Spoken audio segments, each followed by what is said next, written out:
2022년 12월 18일 12월의 셋째 주일입니다. 오늘은 사도행전 14장 1절로 28절에 있는 말씀을 통해 트라우마라는 이름으로 피하지 말라. 트라우마라는 이름으로 피하지 말라. 이런 제목으로 하나님의 말씀을 선포하기 원합니다. 신약성경 211쪽이 되겠습니다. 흔히 발명왕이라고 하면 에디슨을 떠올립니다. 에디슨이 가지고 있었던 특허가 약 1000여 건이 넘는다고 하잖아요. 그가 발명한 수많은 물건 가운데 가장 어려웠던 것이 전구의 발명이었다고 합니다. 전구를 발명하기 위해서 수천 번에 걸친 실패를 거듭해야만 했습니다. 하지만 그는 실패를 실패라고 여긴 적이 단 한 번도 없었어요. 하나의 과정이었고 실험일 뿐이지 이게 왜 실패냐고 오히려 주변 사람들에게 반문을 했다고 합니다. 이것이 일반적인 사람과 에디슨이라고 하는 사람을 가르는 결정적인 차이죠. 보통 사람들은 여러 번의 실패가 있게 되면 당장 포기해버립니다. 이건 내 적성이 아닌가 보다. 나는 이거하고는 맞지 않나 보다. 차라리 더 잘할 수 있는 길을 찾아봐야 되겠다. 사람들은 대개 그렇게 생각을 하죠. 하지만 에디슨은 달랐습니다. 될 때까지 했어요. 어쩌면 그는 천재가 아니라 가장 미련한 사람인지도 모르겠습니다. 포기를 모르고 어리석고 때로는 우등하기까지 한 사람이었으니까요. 그런데 역사는 이런 사람들에 의해서 바뀌어갑니다. 획기적인 역사에 큰 획을 그었던 사람들을 보면 에디슨같이 포기를 모르는 사람들, 저돌적인 사람들, 이런 사람들을 통해서 하나님은 세계 역사에 큰 물줄기를 돌려놓으셨습니다. 복음의 역사도 마찬가지예요. 우리가 살펴보고 있는 바나바와 바울, 이 두 사람은 결국 포기를 모르는 역경을 극복하는 믿음의 사람들이었고 고난을 두려워하지 않는 사람들이었다는 겁니다. 이 두 사람을 통해서 복음은 새로운 역사를 만들었고 그 복음의 획기적인 역사가 오늘 우리에게까지 하나님의 구원을 얻는 복음이 전파된 계기가 된 것입니다. 안디옥 교회는 기둥 같은 두 일꾼 바나바와 바울을 따로 세웠죠. 그리고 그들을 따로 파송을 합니다. 그리고 한 사람을 더 수행원으로 마가 요한을 데리고 가도록 합니다. 그런데 이 마가 요한이요, 선교 여행을 가던 중간에 그만 야반 도주하고 맙니다. 타우루스 산맥을 넘어서 비시디아 안디옥으로 가는 그 길이 상당히 험하고 무서운 길이었기 때문에 부잣집에서 큰 고생 없이 곱게 자랐던 이 마가 요한은 그 길을 함께 갈 자신이 도무지 없었던 거예요. 그래서 온다 간다 말도 하지 않고 야밤에 도망가 버렸습니다. 이제 바나바와 바울 두 사람만 남았어요. 하나님께서는 사울이라는 이름을 가진 자를 바울로 이름을 바꾸어 주셨습니다. 사울은 큰 자라고 하는 뜻을 갖고 있는 이름이지만 바울은 작은 자라고 하는 뜻입니다. 그는 세상에서 큰 자가 되기 위한 야망을 갖고 살았지만 복음을 전하는 자로서 그는 이제 복음 앞에서 작은 자로 하나님의 말씀을 전하기 위해 이름까지 바꾸었습니다. 이제는 영적 지도력이 바나바에게 있는 것이 아니라 바울에게 있게 되었어요. 그들은 타우루스 산맥을 지나서 비시디아 안디옥으로 또 비시디아 안디옥을 지나서 이고니온으로, 이고니온에서 유대인들의 회당에 들어가 복음을 전합니다. 그런데 하나님의 말씀인 복음은요, 두 갈래로 나뉘어졌어요. 자, 그러면 3절과 4절 말씀을 함께 먼저 보겠습니다. 자, 시작. 두 사도가 오래 있어 주를 힘입어 담대히 말하니 주께서 그들의 손으로 표적과 기사를 행하게 하여 주사 자기 은혜의 말씀을 증언하시니 그 시내의 무리가 나뉘어 유대인을 따르는 자도 있고 두 사도를 따르는 자도 있는지라. 여러분, 복음은요, 회색 지대가 없습니다. 따르든지 따르지 않든지 순종하든지 순종하지 않든지 양자만 있게 되는 거예요. 유대인의 회당에서 복음을 몇 주 동안 전했던 바울과 바나바 일행을 따르는 사람도 있었고 오히려 극단적인 유대주의에 심취해서 바울과 바나바 일행을 돌로 치려고 하는 사람들도 있었습니다. 그들은 그저 행위로 돌로 치려고 하는 그런 신용만 하지 않고 실제로 바울과 바나바를 죽이려고 달려들었어요. 이고니온에 오래 머물러 있을 수 없어서 두 사람은 근처 지역인 루스드라와 더베로 갔습니다.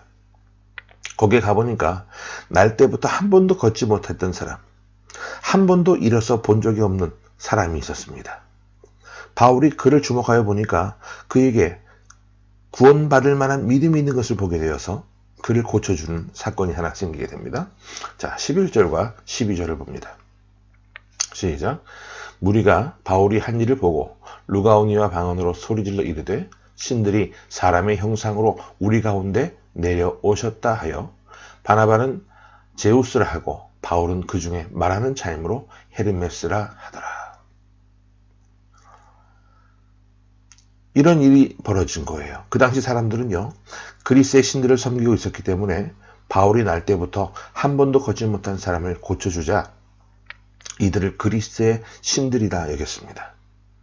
그래서 바나바는 제우스라고, 바울은 복음을 직접 말로 전하는 사람이었기 때문에 헤르메스라고 생각을 합니다. 그래서 바울과 바나바 일행은 그들이 두 사람을 섬기려 하고 두 사람에게 제사려 하는 것을 극구 말리죠. 자, 14절과 15절을 봅니다. 시작.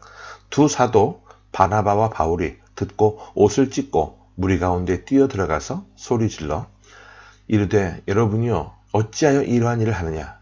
우리도 여러분과 같은 성정을 가진 사람이라. 여러분에게 복음을 전하는 것은 이런 헛된 일을 버리고 천지와 바다와 그 가운데 만물을 지으시고 살아계신 하나님께로 돌아오게 함이라. 여러분, 이렇게 말을 해서 겨우 진정시켜줬습니다. 그런데 문제는 이제 이곳 루스드라와 더베까지 비시디 안디옥과 이고니온에서 바울과 바나바 일행을 돌로 치려고 했던 극단적인 유대교에 심취한 사람들이 이곳까지, 여기까지 몰려오게 돼요. 이 사람들이 몰려와서 무리를 충동합니다. 바나바와 바울 이 두 사람은 사람들을 어지럽히는 사람들이라고. 그래서 그들은 돌로 쳐서 죽임이 마땅하다고 사람들을 충동질했어요. 충동받은 사람들이요, 이 바울과 바나바를 돌로 던져서 그들을 죽이려고 시도합니다. 자, 19절을 봅니다. 시작. 유대인들이 안디옥과 이고니온에서 와서 무리를 충동하니 그들이 돌로 바울을 쳐서 죽은 줄로 알고 시외로 끌어내치니라. 복음을 전하다가, 하나님의 진리의 말씀을 전하다가 그들은 돌에 맞아 거의 죽을 지경까지 되었습니다. 그런데 하나님은 두 사람을 죽도록 그냥 내버려 두지 않으셨어요. 왜냐하면 아직도 복음을 전할 일이 많았기 때문에. 여러분들이 아직도 살아계신다면 하나님께서 여러분들에게 주신 사명이 아직도 있음을 기억하셔도 좋습니다. 이제 막 1차 선교 여행을 시작했는데 앞으로 가야 될 길이 멀었는데 지금 여기서 돌에 맞아 죽으면 하나님께서 이방인을 위하여 택한 그릇된 바울은 써보지도 못하고 하나님 앞에 가야 되는 거잖아요. 그래서 하나님께서는 그들을 그대로 보내지 않으셨습니다. 우리 20절을 보겠습니다. 시작. 제자들이 둘러섰을 때에 바울이 일어나 그 성에 들어갔다가 이튿날 바나바와 함께 더베로 가서, 그들이 일어난 이후의 행적이 중요합니다. 사람들은 일반적으로 이런 큰일을 당하면 트라우마가 생기죠. 내가 복음을 전하다가, 진리의 말씀을 전하다가 돌에 맞으면 다시는 그 일을 하기가 마음에 두려움이 생깁니다. 겁이 나요. 제자들이 예수님께서 십자가에 달려 돌아가시고 난 후 그들은 사람들을 두려워하고 유대인들을 두려워해서 문을 꼭꼭 닫고 불빛 하나 새나가는 것 없이 그들 모두가 방에 모여 있었습니다. 왜? 두려웠기 때문이죠. 그런데 바나바와 바울은 두려워하지 않았어요. 돌에 맞았지만, 거의 죽을 지경까지 일어났지만 하나님께서 회복시켜 주시고 살려주시자 툭툭 털고 일어나서 겁안 죽게 되었음에도 불구하고 몸을 다시 움직일 수 있게 되자 다시 일어나 더베로 들어갑니다. 또한 거기서 그치지 않고요, 복음을 또 전하는데 우리 21절과 22절 보고 정리합니다. 시작. 복음을 그 성에서 전하여 많은 사람을 제자로 삼고 루스드라와 이고니온과 안디옥으로 돌아가서 제자들의 마음을 굳게 하여 이 믿음에 머물러 있으라 권하고 또 우리가 하나님의 나라에 들어가려면 많은 환난을 겪어야 할 것이라 하고. 자, 이들은 지금까지 1차 선교 여행을 왔던 그 역순으로 다시 돌아가고 있어요. 더베에서 루스드라로, 이고니온에서 비시디아 안디옥으로 돌아가면서 지금까지 복음을 전하며 함께 복음으로 헌신하겠다고 했던 제자들을 다시 한번 굳게 세워주었습니다. 이 믿음에 머물러 있으라고 그들에게 말해 주었어요. 우리가 돌에 맞아 죽을 뻔했지만 우리가 하나님 나라에 들어가려면 이 정도 환난은 다 겪어야 되는 것이라고 오히려 제자들을 굳세게 했습니다. 피시디아 안디옥과 이고니온 루스드라에서는 그들을 돌로 치려고 한 사람들이 아직도 눈을 뜨고 기다리고 있었습니다. 언제 어디서 돌이 날아와서 바울과 바나바 이름을 쳐 죽여도 전혀 이상하지 않은 곳이었어요. 하지만 바울과 바나바 이 두 사람은 피하지 않고 정면 돌파를 합니다. 복음 전하는 것을 피하면 언제 유대인들에게 복음을 전하고 언제 이방인들을 하나님 앞에 돌아오도록 하겠습니까? 두 사람은 1차 선교여행뿐만 아니고 2차, 3차 선교여행 그때마다 이곳을 지나갔어요. 만약에 트라우마라는 것이 있었다면 이곳을 절대로 지나갈 수가 없었겠죠. 하지만 그들은 이것을 피하지 않고 정면 승부를 했습니다. 자기들에게 돌을 던져 죽이려고 했던 그곳을 항상 지나다니며 제자들을 이 믿음 위에 굳게 머물러 있으라고 세워주었던 그런 믿음의 행보를 이어갑니다. 우리는 오늘 이 사람들의 믿음의 여정을 보면서 항상 피하려고 하는 비겁하고 연약한 우리들의 모습을 발견하게 됩니다. 어떤 이들은 트라우마라고 하는 이름으로 믿음 생활도 피해갑니다. 나에게 상처 준 사람도 피해가고 내가 상처 입은 집단도 피해가고 내가 여기서 이런 봉사하다가 혹시 마음에 상처를 입게 되면 그 자리도 피해갑니다. 그런데 그렇게 해서는 우리가 믿음 생활을 어깨 펴고 할 수 있을 수가 없어요. 여러분 직면하시기 바랍니다.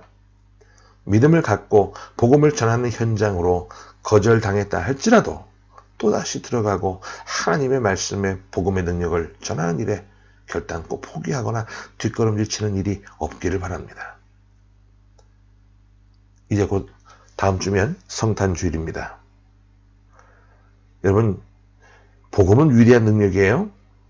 죽은 자도 살리는 능력이고 한 번도 걸어보지 못한 사람도 다시 이렇게 세우는 능력입니다.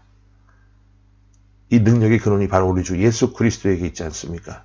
그분이 이 세상에 오신 날을 우리가 기념하며 함께 축하하고 감사의 마음으로 예배하는 그런 귀한 성탄주일이 될 수 있도록 지금부터 마음의 준비를 잘 하실 수 있기를 바랍니다. 이 귀한 능력의 말씀을 우리가 가진 자들로서 포기하거나 회피하지 말고 직진하고 돌파함으로 최후 승리를 얻는 믿음의 진정한 백성들이 다 되어지시기를 간절히 주의 이름으로 축원합니다. 아멘. 함께 기도하겠습니다. 주님 감사합니다. 삶의 여정 가운데 어떤 어려움과 환난이나 상처를 받게 되면 트라우마라고 하는 것이 생겨서 그것을 이유로 삼아 하나님 뒷걸음질 치고 피하는 우리들의 연약한 모습을 용서하여 주시고 오늘 이 시간 이 말씀을 통해 우리의 삶을 주님 변화시키시고 뒤집어 엎어 주시고 강하게 하여 주사 하나님 말씀의 힘으로 능력의 힘으로 복음의 힘으로 이 트라우마를 깨트리고 예수 이름으로 전진해 나갈 수 있는 귀한 삶이 되기를 원합니다. 하나님 원하오니 승리하는 삶으로 우리의 삶을 이끌어 주시고 진정 주님이 원하시는 모습으로 날마다 세움받고 쓰임받는 하나님의 거룩한 자녀들 십자가의 복음의 천병들이 될 수 있도록 하나님 저희에게 귀한 믿음을 허락해 주옵소서. 성탄의 아침 우리의 연약한 모습으로 이 트라우마를 깨뜨리지 못한 모습으로 하나님 앞에 나와 예배하는 것이 아니라 그것을 깨뜨리고 감격하며 감사하며 눈물로 하나님 앞에 예배할 수 있는 귀한 시간이 되게 하여 주옵소서. 코로나로 인해서 많은 사람들이 하나님 경험해보지 못했던 의료 대란과 또 약품을 구하지 못함으로 어려워하는 가운데 있습니다. 이 땅에 있는 많은 하나님 불쌍한 영혼들 하나님이여 긍휼히 여겨주시고 모든 것들이 속히 안정될 수 있도록, 그리고 이런 일들을 통해서 불안하거나 두려워 떨지 말게 하시고 오직 주님 바라보며 믿음으로 이겨내는 그런 귀한 주님 백성들 될 수 있도록 하나님 새롭게 하여 주옵소서. 살아계신 예수 그리스도의 이름으로 감사하며 간절히 기도하옵나이다. 아멘.